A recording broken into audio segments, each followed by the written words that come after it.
name's Wheeler. Gunther Wheeler. Come on, you can do better than that, can't ya? Come on, hit me! Ha ha ha! All right!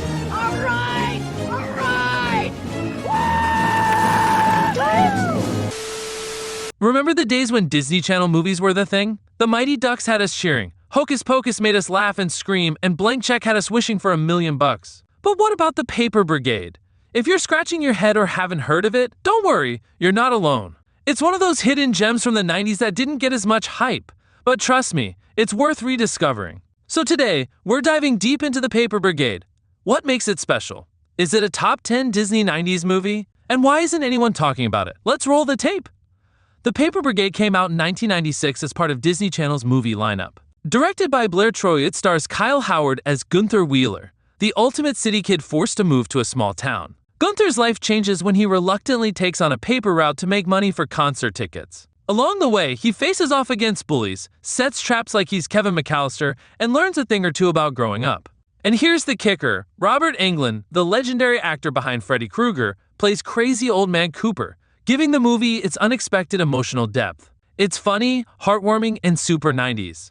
If you love movies like Man of the House or The Big Green, this is right up your alley. So the movie starts with Gunther Wheeler, a cool kid with baggy clothes and city attitude, being dragged to a small town by his parents. He's miserable, and he's not afraid to show it. Moving away from the big city is like the end of the world for him, and Kyle Howard does a great job of portraying that too cool for school kid who's in for a wake-up call. As a kid watching this, we totally related.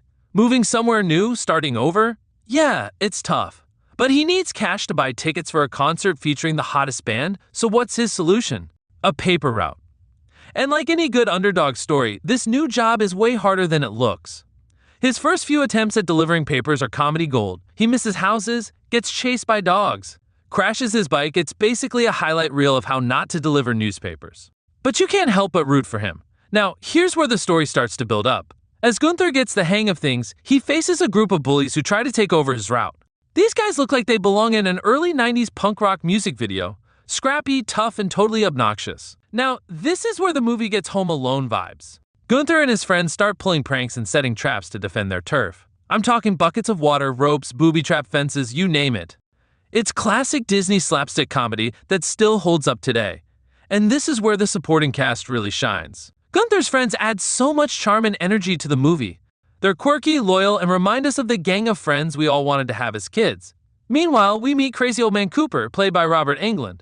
At first, Gunther's terrified of him because, well, wouldn't you be if Freddy Krueger lived on your street? But soon we see a completely different side of Cooper. He's not just the scary guy on the block. He's wise, kind, and becomes this mentor figure for Gunther.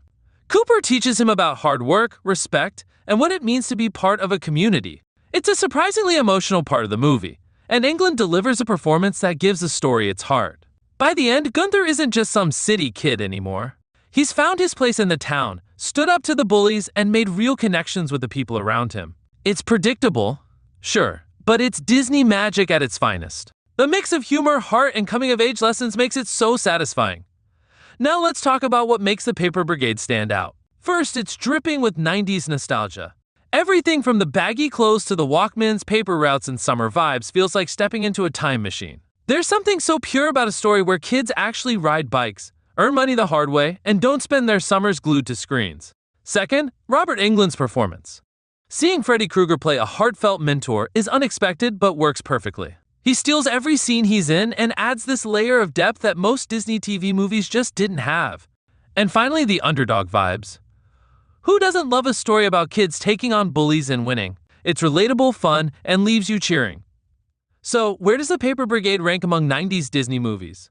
Here's the thing, it's good, really good, but it doesn't quite match the cultural impact of movies like The Sandlot, The Mighty Ducks, or Hocus Pocus. Those movies were theatrical releases with bigger budgets, bigger stars, and massive marketing. The Paper Brigade, on the other hand, was a TV movie with a smaller budget and less exposure. But that doesn't mean it isn't worth watching. It's just underrated. And that leads us to the big question, why isn't it talked about more? Two big reasons. First, it was a made-for-TV movie. Unlike Disney's theatrical hits, The Paper Brigade didn't get the spotlight or box office love. It was one of those movies you caught on Disney Channel during a lazy Saturday afternoon, Second, it disappeared for a while. For years, it wasn't on streaming services, and finding a good quality version of it was like finding buried treasure. It's no wonder it slipped through the cracks. But thanks to Disney Plus and the power of nostalgia, it's getting rediscovered, and that's why we're talking about it today. So, is The Paper Brigade the best Disney movie of the 90s? No. But is it a hidden gem worth watching? Absolutely. If you grew up in the 90s, give this movie a rewatch, you'll get all the feels. And if you've never seen it, add it to your list for some good old-fashioned Disney fun. Let me know, do you remember The Paper Brigade? Is it one of your favorites, or do you think it deserves more love? Don't forget to like, subscribe, and hit that notification bell for more movie nostalgia. Thanks for watching, and I'll see you next time.